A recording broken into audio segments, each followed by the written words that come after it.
Welcome to the Rim Break Rodeo. We hope this video helps.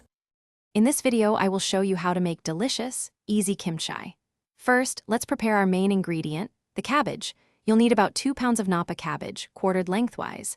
Next, we'll brine it in a solution of 1/2 cup of salt dissolved in 8 cups of water for approximately 2 hours. This step is crucial for texture. After brining, rinse the cabbage thoroughly 3 times under cold water and drain it very well. This removes excess salt. Now let's create the heart of our kimchi, the flavorful paste.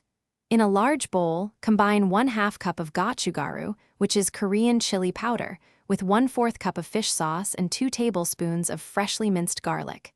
Then, add 1 tablespoon of grated ginger, 2 tablespoons of sugar, and 1/4 cup of water to achieve the right consistency. Finally, mix in 1 cup of chopped green onions and 1/2 cup of shredded daikon radish for extra crunch and flavor. With our paste ready, it's time to combine everything. Put on some gloves to protect your hands from the chili and thoroughly coat each piece of brined cabbage with the prepared kimchi paste. Make sure every leaf is well covered for maximum flavor. Once mixed, pack the kimchi tightly into a clean, airtight container. Leave about 1 inch of headspace at the top to allow for gases that will form during fermentation.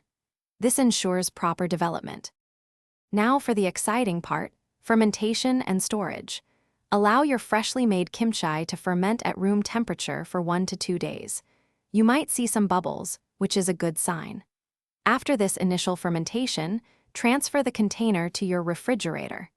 This will significantly slow down the fermentation process, allowing you to enjoy your delicious homemade kimchi for up to several weeks. Serve it as a vibrant side dish, or incorporate it into your favorite recipes.